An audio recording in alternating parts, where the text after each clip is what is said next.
Hi, everyone. Today we're going to talk about what science is. So a little bit about me to start. I'm Cynthia D'Angelo. I have a bachelor's and master's degrees in physics, and my PhD's in science education. So I've been studying kind of how people learn science and how to teach science in different ways, especially using technology. I'm in the College of Education in both the Department of Educational Psychology and Curriculum Instruction, and a lot of my research is on learning technology, STEM education, and multimodal learning analytics, which I won't talk about today.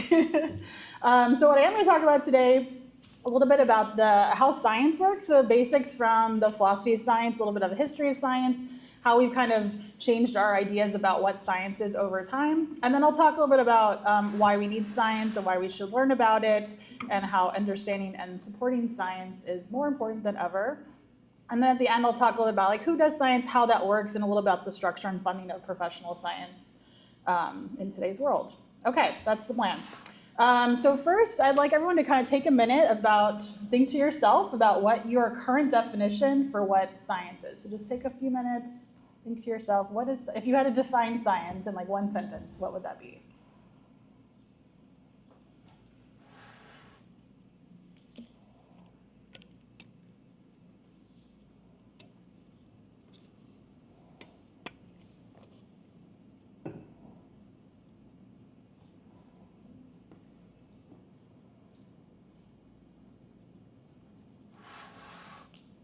Okay, then turn to a neighbor, find a neighbor, and tell them what your definition of science is, and see if you guys agree or have differing opinions of what that is.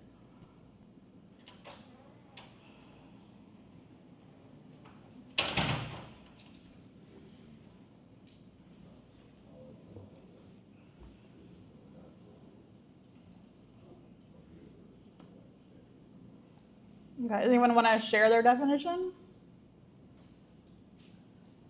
What you think it is? That's okay. Yeah? Sure.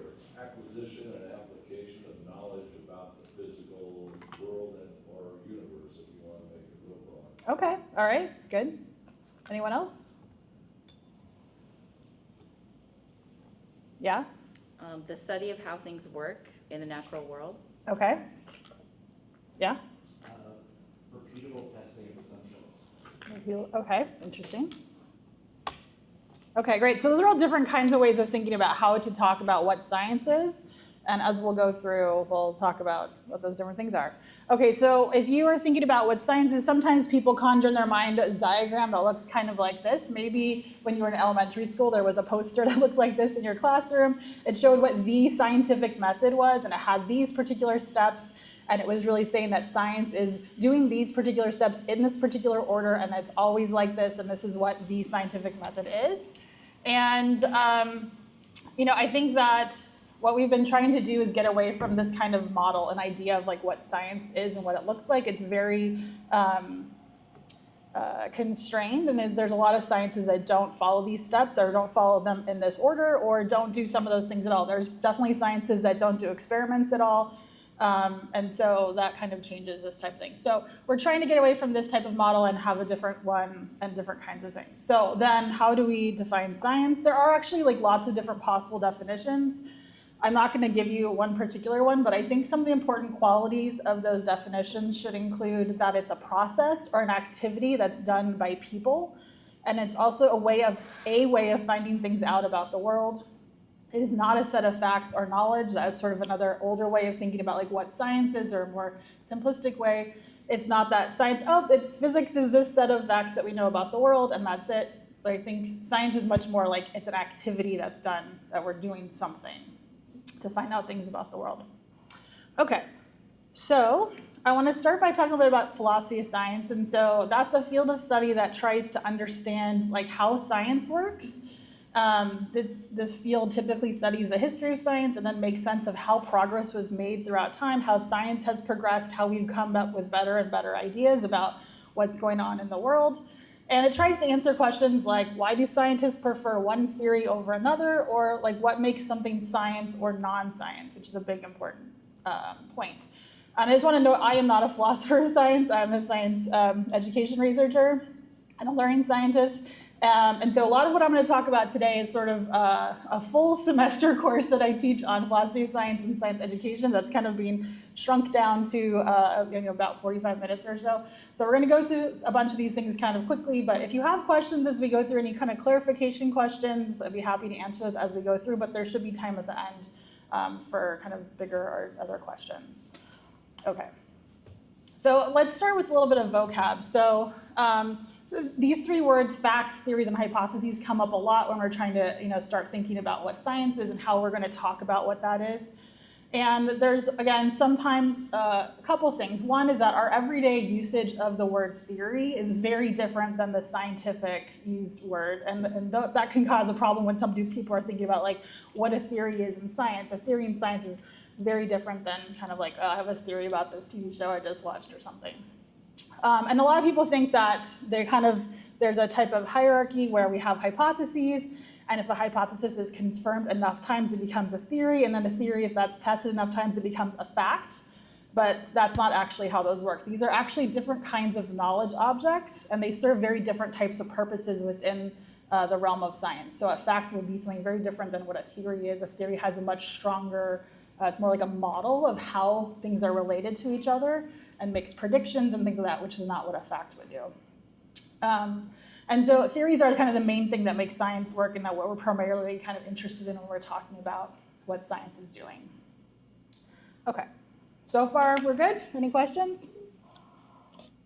Okay. So some of the early ideas about how science works were around induction and falsification. So I'll kind of go through what those mean and kind of the early ideas about that. So first, induction. So this idea that if we have, this is sort of a logic thing, if we have a large number of A's that have been observed under a wide variety of conditions, if all of those A's, without exception, possess the property B, then all A's have the property B. So it's like we have a finite number of observations, we're going to make a general kind of statement about what's always going on with that case. There's a lot of problems with this. It's much too simple to explain how science works, because there's always going to be an infinite number of hypotheses that are compatible with a finite amount of evidence. There's always extra things we could say, like, oh, well, this is also happening, and this was also happening. And so we can never kind of use that as the only way of thinking about what's going on. So then after that, people are like, okay, so if induction's too simple, what if we move to this idea about falsification? And so Karl Popper was one of the people who kind of was promoting this idea. Basically that we have a set of hypotheses and they're all tentatively proposed. And then we have to make sure those hypotheses are falsifiable so that we can figure out a way to figure out a thing where that's not going to happen. And if that is true and we keep testing it, and then if it doesn't end up being falsified, then that's really good. And so that becomes more true over time. And so a very good theory in this idea would be one that makes very wide-ranging claims about the world and which is consequently higher falsifiable, but then it keeps resisting that falsification whenever it's put to the test. And so basically, like, we learn from our mistakes and we progress kind of through a trial and error kind of process. Now, that would take a really long time to sort of test out all the possible things, and it's not a very efficient way of doing science. And also we have the other problem that it can never be said in a theory is true, and so that also comes something part of that. Now, we can talk about what truths are. We don't have time for that, but that's another problem. Okay, so basically, yes, we can learn from our mistakes. We're going to try to do things that are falsifiable and make sure that they don't become falsified. But again, this is also too simple of an explanation. So then some people started thinking about a more sophisticated falsificationism. And so basically saying that a hypothesis should be more falsifiable than the one it's offered as a replacement. And so then the modified, we're going to have this hypothesis, then we have a new one that's more falsifiable. That one's better. If that new one still resists falsification in the face of new tests, then we'll have learned something new and progress we made. Hooray, science, everything is good.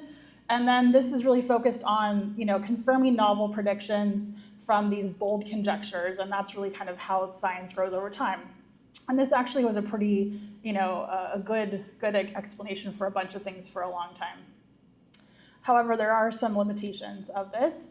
So one problem is that a theory can never be conclusively falsified because there's always going to be some kind of part of a complex test situation other than the theory that's under test that could be responsible for an erroneous prediction.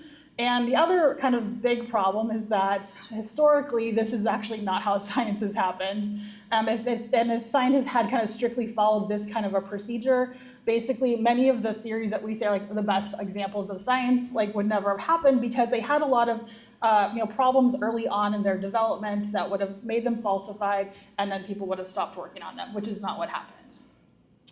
The other problem is that this kind of has this idea about there should be theory-neutral observation. We know that that's not true, and that's a whole nother week of class. Okay. Okay, so one of the examples that kind of is a counterexample to that type of thing is the Copernican revolution. And so this is a major theory change that took place over 1.5 centuries, right? It does not lend any support to induction or falsification, and it really shows there's a need for a different, maybe more complexly structured account of science and its growth. So part of that has to do with the very long procedure, long process it took to make people understand that the sun was in the center of the solar system and not the Earth. But there were a lot of other things. It's not quite as simple as that, right? So things like we have observations through a telescope. Why is that preferred over a naked eye observation?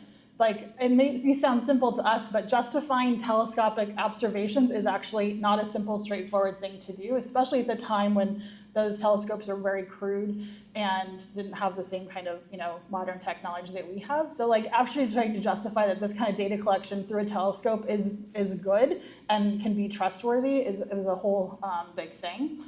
Kind of around the same time, there was new concepts of force and inertia. Those did not come about as a result of careful observation and experiment, and they also didn't come about through a falsification of bold conjectures and the continual replacement of one bold conjecture by another. So this idea of this falsificationist account just doesn't match with what actually happened in those cases. So then, basically, some philosophers of science, they tried to think of new ways to think about it, and one of the big ones that came out of that period was Thomas Kuhn. He was a historian and philosopher of science. He wrote this book called The Structure of Scientific Revolutions. It came out in 1962. Who's heard of this book? Anyone? Okay, well, it was a very popular book at the time. It was very influential. And not just kind of within history and philosophy circles, it broke out into the mainstream culture a bit. So if you've ever heard the term paradigm shift, it came from this book that kind of became a part of the common lexicon and started thinking about ways to think about a different way of explaining how science moves forward. And so Kuhn was talking about how historical study reveals that the evolution and progress of major sciences exhibit a structure that's not captured by inductivist and falsificationist account. So then, according to Kuhn, how does science progress? So he said that this is the kind of procedure. So we start with a pre-science.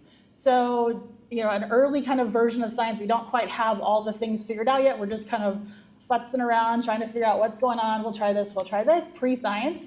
Then we'll get to normal science, which we'll talk about in a second, what that means.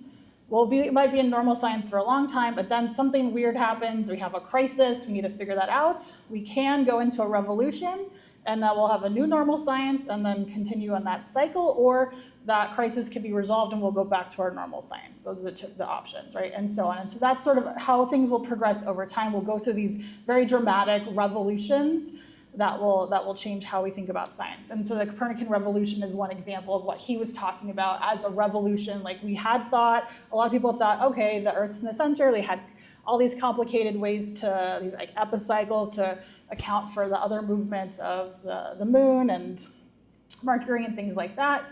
And then there was a huge shift. Eventually, people were like, okay, no, actually, that's not what's happening. Okay, so then what does normal science look like? So normal science is a mature science that's governed by a single paradigm that sets the standards for legitimate work. So basically, the scientists that are in the normal science, they are puzzle solvers. They have the paradigm is kind of what the definition of what their science is at that time. And that is what decides on what kinds of puzzle solving activities they can be working on. If there are puzzles that resist solution, they're seen as anomalies and not falsifications of that paradigm, which is a really important change and really matches a lot better with kind of historically what happened. Like we have one thing, we tried it out, it didn't work. We're not gonna be like, oh, well, we need to stop doing that forever. It's like, okay, that's a little weird. Let's try to figure out like why that happened and not just throw everything away. And this is much more of like what is kind of typical for scientists going on. The other thing that he talked about was that much of the normal scientist knowledge is tacit. And so like a typical normal scientist is like not going to be aware of and able to sort of articulate all the precise nature of that paradigm that they're working in. But if the need arises, so like if there's a crisis, for instance, they would be able to articulate the general like laws and methodological principles in order to defend that paradigm if there was some kind of a crisis. But anyways, this could happen, and like you could be in normal science for quite a long time without any kind of crisis happening. Again, if there's no anomaly, like big anomalies that come or a crisis, then it would be fine. Okay. So then a scientific revolution, as basically there's a growing sense, again, often restricted to a narrow subdivision of the community, that an existing paradigm has ceased to function adequately in the exploration of an aspect of nature to which that paradigm itself had previously led the way. So what happens is like a bunch of people are like, okay, you know what, I've been solving these puzzles in this little area and I keep having problems with it, something's not working right. That could kind of have the idea that there's a crisis brewing, something might happen, and then it will kind of spread from there. So then individual scientists are gonna have this crisis point and start figuring out what's going on. Some of them might start switching to an alternate paradigm, and that's when we kind of have the beginnings of a revolution. So the individual scientists, usually when they're changing from one paradigm to an incompatible alternative, that's likened to a Gestalt switch. It happens very quickly, like all of a sudden, like, oh, right, actually, no, the sun is in the center. That sounds much better. And so then they kind of do that. Then they have to figure out what's going on. And that, again, is a revolution. So there's a lot of things that are going to happen. There may not be any kind of purely logical argument that demonstrates the superiority of one paradigm over another. And so it's not always a rational choice that scientists are making, according to Kuhn, that they're going to choose one thing over another. And this talks a little bit about starting again this idea that these scientists are human and they're within a certain social and cultural context that they're doing this work. And so there might be things besides a logical, rational thing that are making them choose one paradigm over another. These rival paradigms usually have different sets of standards and different kinds of metaphysical principles. So there could be lots of different reasons why you might be in one paradigm or another. And it could be simple fact of like geographically where you live and like who trained you to be a scientist based on like what kind of paradigm you were brought up learning about. And then the scientific revolution, right? So we have like this crisis, there's a subsets of people who are like starting to switch or like having problems. And then once enough scientists kind of abandon one paradigm and adopts the new one, again, this is not an individual thing, but the whole scientific community, then the whole kind of thing gets the revolution and we have the new normal science that's happening there. And again, I think it's important to think about too that this revolution involves not merely like a change in the general laws, but also a change in the way the world is perceived and a change in the standards that are brought to bear in appraising a theory. So this is a really big change. It's not just a minor little like edit to a theory or something like that. It'd be like a major change to what's going on. Okay, are there any questions about that so far? Yes. Do you have, also don't worry about that sound, someone just hit the door to the patio. They will fix that. Do you have an example of that kind of crisis and what was not normal becoming normal? Yeah, so the Copernican revolution is sort of the best example of that, right? So initially, like, all the scientists were like, right, we had all this, ideas about the Earth as the center of the universe, they didn't have the idea of the solar system yet, but that was the center. They had made all these little small changes to this model because we'd have new observations, like, something weird's going on with Mercury, we have this data, and it doesn't quite make sense with how we think things are going. So what they were doing was adding on these things like epicycles, and you can see the pictures of it, there's just like extra curlicues in like the orbit of Mercury, for instance. And that's just to account for this retrograde motion of Mercury, that's apparent retrograde motion, right? And so like they kept tacking on these things, and like over time, more and more examples of like things that weren't consistent with the Earth being in the center were kind of building up, and people were like, you know what, this doesn't make sense, we're adding all these extra things on there, it's not making sense. And eventually, like, new evidence, we're like, okay, so now we have evidence of, we can see other planets, we can see other things, and like, none of it's making sense. And so eventually, enough people started thinking about, okay, maybe the sun is in the center, and that started making more sense, and eventually everyone kind of shifted over to, well, almost everybody, shifted over to thinking that the sun was in the middle. That's sort of the best example and probably easiest one to understand. Okay. Yeah. Takes back to much earlier in your lecture about the scientific method, Mm-hmm. which most of us tended to learn. in Yeah, school. yeah. So it's not what they're using today is what you're saying, or they added to it, and what was the problem with it? Yeah. Oh, I think so it's not that it's not used. It is definitely used by some people. It's a very simplistic model of how science works, especially modern science. Modern science is very complicated and involves like large, as we'll talk about, large groups of interdisciplinary teams, and they're all kind of doing small parts of a larger problem. And so the everyday kind of work that scientists do, it is not most scientists are not doing that full cycle anyways. They're going to work on small pieces of it perhaps. But part of the problem too is like there are a bunch of fields of science that don't follow that at all. And so like for instance, geology and astronomy, like they're observational sciences, they don't do experiments because they can't, right? Like they're either looking very far in the past or very far away to other places. They're not able to do like what we might think of as a regular experiment that maybe physics can do or chemistry or biology, a different kind of thing. So different sciences, like they don't follow that same type of thing, or like what might count as an experiment might look a little bit different or things like that. So it's just like it's a too limited of a idea of what science is. It's like there are some sciences that follow that model, but it is a little bit too limited. So we have a different model now that we teach students that has to do with like similar ideas about what these practices that scientists do, but they don't happen in this like particular order necessarily. And we can kind of go back, we might take some data and we need to go back and do this other thing, or just it's a little bit more free form and like, let's think about the different things. So it's not that it's wrong necessarily, it's very limiting. It's one type of science. Yeah, yeah. I think my problem is always when people are like, it's the scientific method. I'm like, it's a scientific method. It's not the only one. Yeah. Mm-hmm. Anyone else? Okay. So then what makes a good theory? So this is a lot of things that philosophers of science talk about, like what makes a good theory. So according to Kuhn, the characteristics of a good scientific theory, that's accurate. So, basically that it should be demonstrated, we do experiments and the observations are in agreement and everything kind of is accurate and makes sense. That seems like an obvious one. It also needs to be consistent.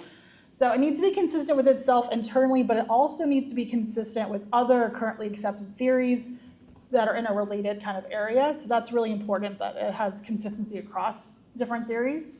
It also should have a broad scope. So that means it should extend far beyond its particular observations, laws, or subtheories that it was initially designed to explain. So like, or maybe I make a little theory about this thing, and like it's better if it has a broader kind of purview than just that one particular thing. It also should be simple. So we have all these phenomena that we're studying, and if we can have order brought to that, make things more simple, that would be a good theory to be able to make that more simple and straightforward. And then also it should be fruitful, which means that it should be able to disclose new phenomenon or kind of look at different kinds of relationships, unite those in ways that wasn't seen before. So new ideas. Okay, now this all sounds pretty good, but also there's a lot of critiques of this approach as well. So part of the problem with Kuhn's approach is that paradigm is like he doesn't really define it super well. It's very vague, and he also uses it in multiple ways within the same book. He has kind of over time, spent more time trying to define that more precisely, but that's sort of a problem. It also allows for relativism, this idea that I kind of talked about where people are not making rational choices within this. That is sometimes a problem for people. It also downplays the importance of evidence for the same reason, right? If people are not using logic to choose between these paradigms, and that's sort of a problem for science. And also it doesn't quite work with some sciences. So like that's actually a problem with a lot of these different things. So we keep going on. Okay. So other approaches, there's another philosopher called Lakatos, and he has a similar kind of idea called research programs, which work a little bit differently, but are kind of a little bit better. They have a hard core of a research program, which is sort of the defining characteristics. It has like the very general hypotheses that form the basis of that science. That really can't be messed with too much. And then there's a protective belt, which is sort of the additional hypotheses that kind of supplement that, and it protects the hardcore from falsification, and also like that's kind of where scientists are working, and well, he wouldn't call them puzzles, but they're working in that protective belt area. And then there's a bunch of heuristics that guide scientists both in like kind of what they should and shouldn't be doing. And the real focus here is about creating novel predictions. And they're really more focused on novel predictions of phenomenon rather than predictions of novel phenomenon. So that's definitely probably a little bit closer to where we kind of are, perhaps. And then there's also kind of other approaches about like how instrumentalists are really thinking about theories are just useful instruments for helping us to kind of predict the results of observation, and that theories are not actually, should not be appropriately interpreted as being true or false. That's kind of one side of things. And then also there's folks who call themselves conjecture realists, and they really stress fallibility of knowledge, and they're kind of really well where the theories of the past, along with their claims about the things that are in the world, a lot of things have been falsified and replaced by superior theories. But they really are thinking about like what the aim of science is about creating or discovering truth about what really exists, and that the theories are, kind of to what extent they are able to reveal that truth or not. So that's kind of what they're focused on. Again, I could spend many weeks talking about those things by themselves, but there's a lot of different ways of thinking about, again, what's the purpose of this? Are we trying to discover capital T truth or not, or that even is possible? Okay, so then what do we say, like what is science? There really is no clear or strong consensus from the philosophers about the best way to define it. And I think one of the things that's important to remember is that like many fields of science are quite different from one another, and they work in different ways, and that's not a bad thing. It just makes it harder to like have one kind of full definition for like a thing that encompasses all the sciences, if we want to kind of think about it that way. So, and people try to have a kind of more general, like broader definition that encompasses everything. Part of what happens is that then we cannot make a clear definition between science and non-science. It gets a little tricky sometimes. But I think also like science is progressing just fine without it having a clear definition. So it's sort of a fun activity that philosophers do, but maybe not a huge implication. However, I do think it is important to think about how that translates into science education, and like thinking about why it's important to be able to distinguish science from pseudoscience, and why we need to talk about what science is and having a good understanding of what science is. So everyone should be good consumers of science, even if you're not a scientist. We're all presented with different kinds of media reports on scientific studies on a regular basis, and we need to, as citizens, make decisions based on those science findings about also a whole host of different kinds of topics. And we don't really want people to think that the Earth is flat and that this diagram makes sense to them. Unfortunately, there are a lot of people who do think that. This is from a few years ago, a survey of over 1,000 Americans about 3 kind of major conspiracy theories as well as a fact, and like what percentage of people agree with those statements. So in that top right corner, you see like 10% agree that the Earth is flat, not round. 9% are unsure, which I like. What are you doing? And so like I think that this is a larger problem, especially with vaccination, hesitancy and things like that is causing lots of problems, right? I think I just saw a thing in the news this morning about a huge measles outbreak, right? And that has to do with people who are not believing in science and not believing in these discoveries and things like that. So that's a problem. Okay. So one of the things we talk about in science education is we determine the nature of science, or NOS.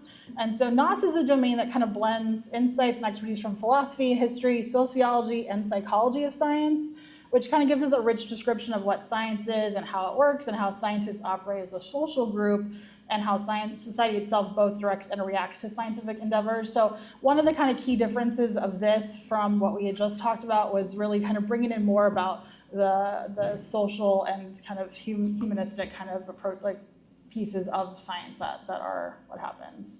So, right, so what are the key aspects of NOS? There's a bunch of things, a long list, we'll go through them. So number one is that scientific knowledge is not entirely objective. So that's a really important one for people to think about, right? It's not always like super objective. Objectivity is also not the goal of that. People are doing it, people have biases, and that comes up through the science all the time. Scientists use creativity. This is another really important one. So again, they're humans, they are creative people, and they need to use creativity as part of their job to create new science and do things like that. It's a really important part of that. Sometimes we talk to like kids about this too, like students are like, oh yeah, like it's important to be creative and like bring out these different parts of who you are into the science that you're doing. It's not just a, cookie cutter kind of like, that has to look like this. Another really important one, maybe the most important one, I think, is that scientific knowledge is tentative but durable. So all of the scientific knowledge we have to believe is tentative. We have to always be open to new evidence coming in that's going to change our ideas about what is going on. The knowledge we have is based on our current understanding and current evidence that we have, and there always could be new evidence that is presented that's going to change that. And so scientists need to understand, they have to always be open to new evidence that could potentially be there. But the scientific knowledge we do have is very durable. It's been used, especially things that have been established for a long time. We have really strong theories about things. We're not expecting to get any new evidence about that, and so we're not kind of worried about it, but we always have to be open to the idea that could happen. I think back to like the early pandemic where, initially a lot of people were like, oh, COVID is spreading on surfaces. We need to we have this problem. We need to, wash all the surfaces down and stuff like that. And then, after a few more weeks, we had more evidence. We're like, actually, no, it's airborne, and cleaning the surfaces is not actually helping. And I think a lot of people had a really strong reaction to that. Like, wait, like you just changed everything. Like what that? Like, yes, that's what happens in science. We got a bunch of new evidence, and that means we had to change our idea about how this was working, and we need to update our understanding. And like, that's a much better way of understanding it. We can't just be stuck with the other thing because that was the first idea that we had. And so really just always being open to getting new evidence, especially for new things that are kind of in progress and happening. It's really important to make sure that we're open to new evidence being presented. Okay, then scientific knowledge is socially and culturally embedded. So again, like these are humans that are doing this in groups with other humans. And so the social kind of things and the cultural things that they're embedded in, the society that they are brought up in, all these cultural values are like who they are. Like they can't leave those at the door when they go into their science job, right? And so it's really important to remember that that's a huge part of how science knowledge is produced. So then laws and theories are distinct kinds of knowledge we talked a little bit about at the beginning. Like those are just different types of things. So a law is sort of like this thing is related to this thing. That relationship is sort of a fairly fixed thing. And then the theory is the explanation of like how those things, the mechanisms and the model for like why those things are related in the way that they are. And then scientific knowledge is empirically based. I think that one's pretty clear for everyone. We have evidence. Also, there's no universal stepwise scientific method. So that diagram at the beginning, again, it's not that it doesn't exist, but it's not a universal one. It doesn't always happen in those particular steps. And then there's a distinction between observations and inferences. This is another really big one that we like try to talk to students a lot, especially younger ones, but really trying to get them to think about what are their observations about things and what are their inferences about those observations, and trying to make sure that they can distinguish between those two different things. So one activity we'll do a lot is like what we call noticing. And so like we'll like present like a picture or a video or something and like have them really generate as many observations about that and make sure they're not making inferences about what those things like, okay, you're seeing that shadow, it doesn't, or whatever it is. So just like being really clear about the observations and practicing being good at making observations. And then science cannot answer all questions and therefore is limited in scope, right? So it's not gonna answer all the things. It only can do things about the natural world. That's its purview, and it's not gonna be able to answer questions about other things. Cooperation and collaboration are part of the development of scientific knowledge. So that's, again, important. Scientists are not working by themselves in a basement somewhere or whatever. They're working in groups. They have to cooperate and collaborate with other people.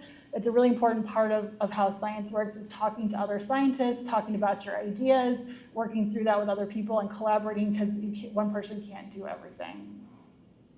And then there's a distinction between science and technology. So technology is a different thing. A lot of technology is very heavily influenced by scientific findings and things that happen, but those are different things and they work differently. And then lastly, experiments have a role in science. It's not the only thing that science does, right? But is a huge part of what a lot of science does. Okay, are there questions about any of those? Hmm? I was not familiar with the word about 3 screens back, heuristics, I think it was. Mm-hmm. I don't really understand what you said that meant. Yeah, so a heuristic is just sort of like kind of a rule that you might follow.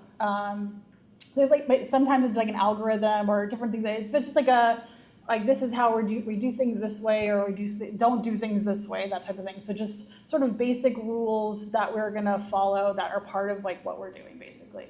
It could encompass a couple, but rule is probably the closest analog. Sounds like it might be kind of a cousin of ethics then? No, but I do think the ethics could influence what the heuristics are, for sure. Yeah, like our ethics are about these things, our values are this, and like that is going to mean that like we have these kinds of heuristics and not these other ones, and it could definitely determine like what the heuristics might be. Yeah. Mm-hmm. Could you give an example of heuristics? Yeah, let me think. Let's see. It could be something like, yeah, it probably, in a lot of cases, the heuristics around like what kinds of experiments you might do, or like what the bounds of that might be, or if you do encounter anomalies, like how best to go forward from those, that kind of thing. It might be like, okay, if this is the issue, then you might want to try these things first, or something like that, or bounding out like what the problems might be. Yeah, I can't think of a very good specific one off the top of my head. Is it almost like best practices? It's kind of like that, but they're not always going to be like super explicit. Yeah. So a lot of it would be things like, as you're getting trained to be a scientist, these are things that like you're going to pick up over time by like your advisor, your mentor, your peers, and things like that. Like, this is how we do things in this lab. This is how we do things in our analysis. That kind of thing. These are things we think about. These are things we're being careful about.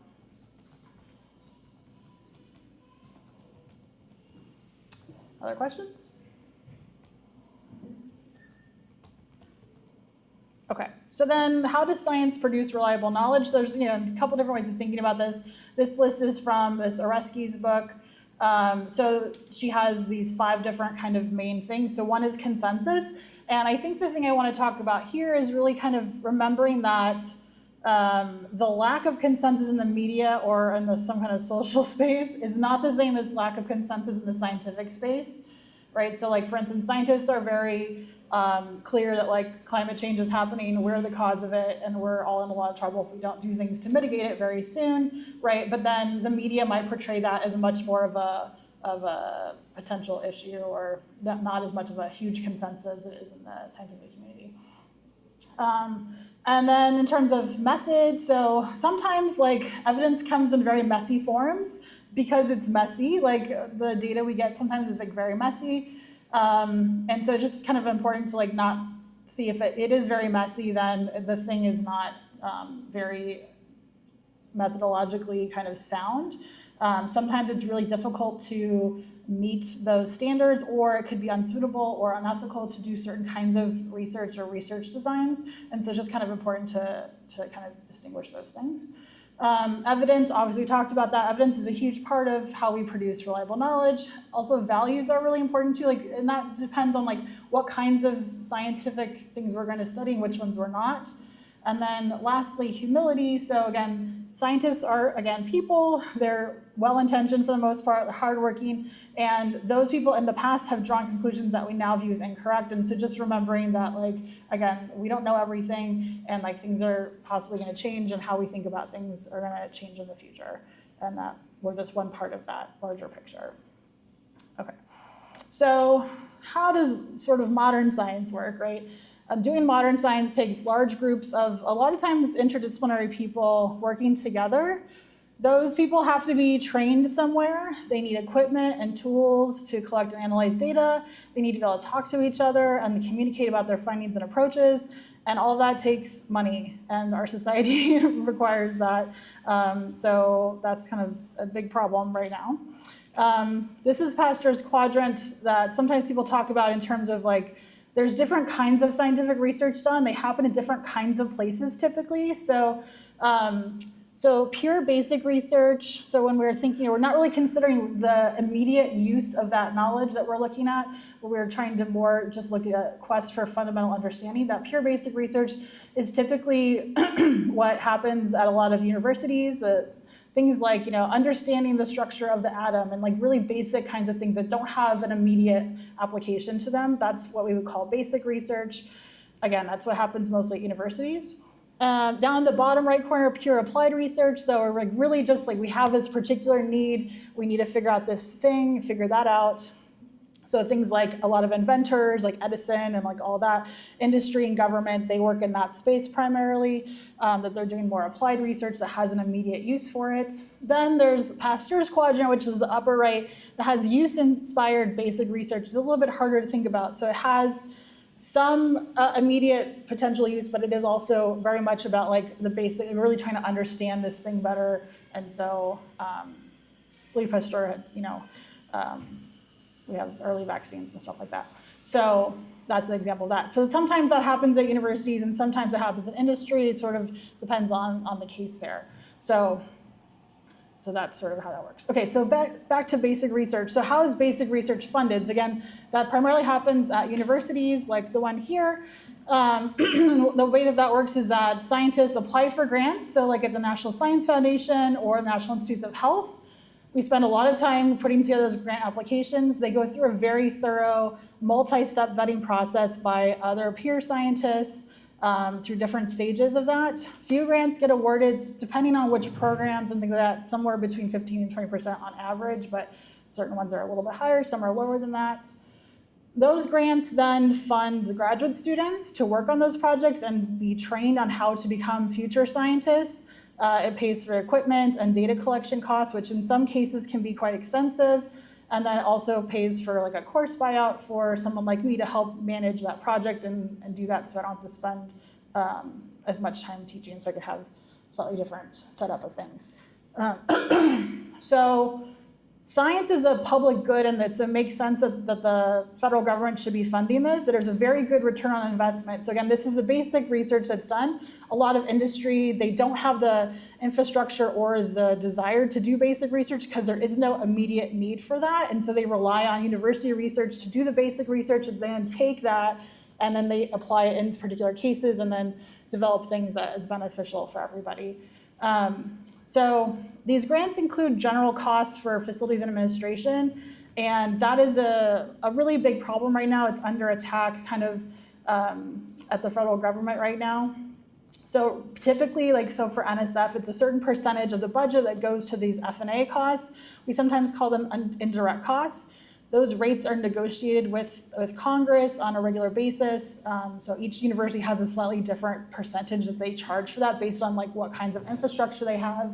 So those indirect costs paid things like to keep the lights on in the building. It pays for materials that can't be charged to the grant, like you need paper towels in your lab, and this pays for the paper towels, right? It also pays for things like custodial service for that, and people to manage the budget and help people submit these grants in the first place so that we can do the science at all, as well as other kinds of things related to that. And so it is a huge proportion of the grant in a lot of cases, but it's a very essential part of that. And right now, people are trying to limit the amount of money that we can charge to these indirects to around 15% instead of around 50%. That dramatically changes what is possible to do for science, and it's a really big problem. So the university right now is trying to negotiate new rates for this, and if it does get down to 15%, it's going to be a really huge problem for science generally in this country, and it's going to cause a huge problem, partly because it's going to affect how we train graduate students, and what kind of science can be done at all. Like there was a bunch of grant cancellations that happened earlier this year, so like things like cancer trials were cut like right in the middle and like things like that. And those are the more dramatic ones, but the way that that's happening right now, like the science funding is really at a really bad place right now, and it's going to have a lot of long-term consequences besides just the short-term ones right now with the budgets and like how we're training things. So like for instance, a lot of universities are like really hesitant to take on new graduate students in this climate, and so it's going to have consequences for many years into the future because there won't be the same scientists available to do the science in the future if we can't train them now. Yeah. Two things. Mm-hmm. Obviously, with the current administration, nothing's being funded through the Science Foundation. Very few things, yeah. The other part that I see though is that this whole process, even when it's working, that the scientists are spending a lot of their time applying for these grant applications rather than being able to do the science. Mm-hmm. How do other countries go about getting funded for their science? Yeah, so they do have similar kinds of mechanisms in other countries. So one of the things is like, so this model for how universities fund research, how we fund scientific research has been kind of in place since the 1950s. Like after World War II, the United States decided we need to really invest in science. And so a lot of like the current structure of that is from the back that far. And like we really decided we need to invest in American science. And we did an extremely good job of that because we're spending a lot of money on that. People come here from all over the world to train to be scientists.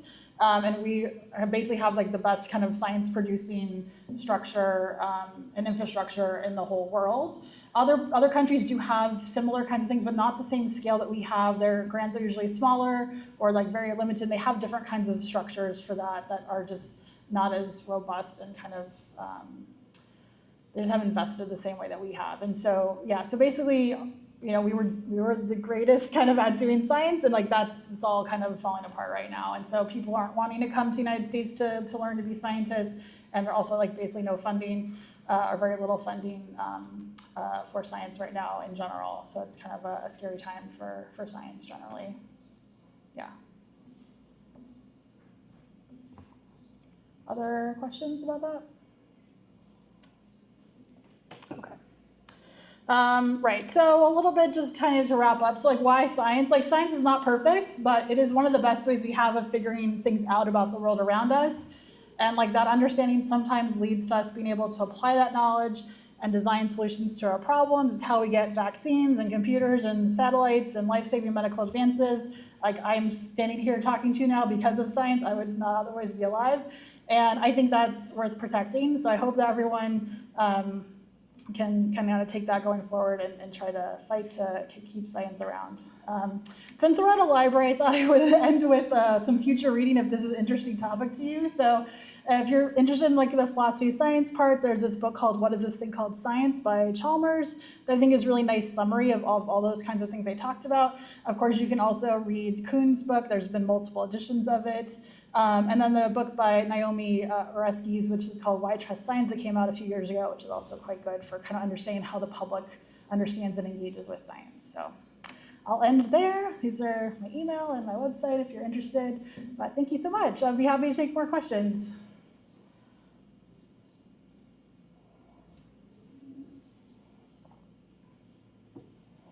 Yeah. What's the philosophy, or how do scientists answer? I'm sorry, I'm going to pick on one of your statistics. Sure, yeah. 9% of people that still think the Earth is flat. Yeah. Do scientists eventually just say, fine, and go on? What are you going to do? Yeah, the flat Earth people really, I find them fascinating. They're a particular kind of pseudoscience that I find very interesting because they think they're doing science. They engage in practices that look like science, which I think is really interesting. There was a documentary that came out a few years ago about the Flat Earth Society, which is kind of the main organization for them. And I think it's really interesting to watch it. So part of the problem with them, particularly in similar kinds of groups, is that there's a couple of things going on. One is that they have built up their ideas about flat Earth society as part of their identity. Like their idea of the flat Earth is become a part of their identity. And so it's very resistant to change. And they're very resistant to taking in new information about the world. So for instance, like at the end of that documentary, there's a very famous kind of example. They had set up this huge experiment. So you're like, oh, they're doing experiments, great. But then they did this experiment and they had this idea of like, okay, well, if the Earth is flat, then like we put these two things, we have this laser, it's gonna go and like it should hit at this amount because the Earth is not curved, so therefore it should be here and not here. So they had a really nice kind of idea of like the prediction about that. And then what happened is that they did the experiment and then it didn't give them the results that they wanted because the Earth is not flat. And so they are presented with new information, right? This thing that they didn't predict. And what do they decide to do? They decide to discount that evidence rather than try to help it refigure out like, maybe I'm wrong about this, right? They're just not open to being wrong about it, which is a main reason why it's not a science, right? They're not open to new information, being able to disprove their theories about things. They keep creating these very complex kind of representations of like how this is working to explain phenomena that like they really can't explain. And so like when they're presented with that evidence, like they're very resistant to it because it's a huge part of their identity. It's sort of the same problem with like cults and things like that.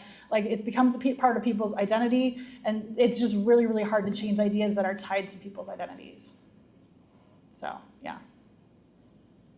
Yeah, I think a lot of scientists are just like, well, like it's kind of, you have to like let that person figure it out for themselves. Like you can't convince them because it's not a logical problem that they're having. Yeah. It's not that just they haven't seen the right evidence. They have seen it, they just don't believe it because it doesn't fit in with their worldview. Yeah.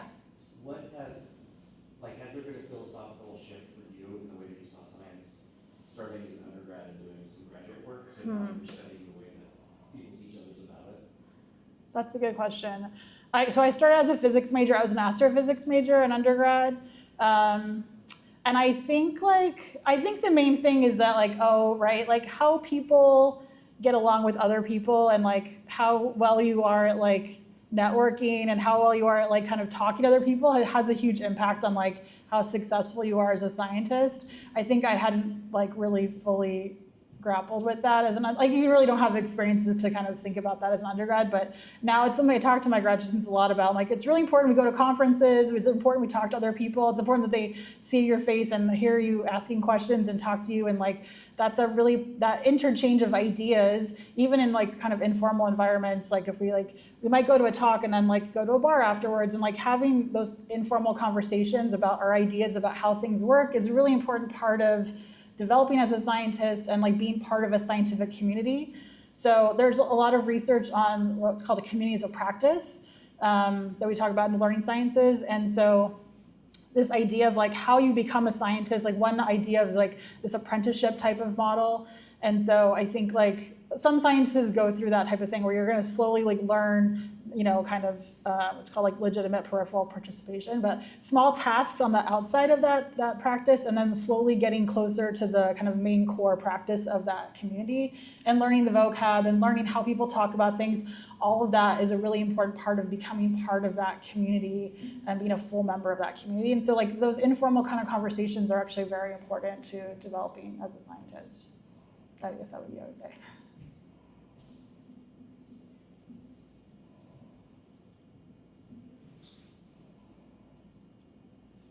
Other questions?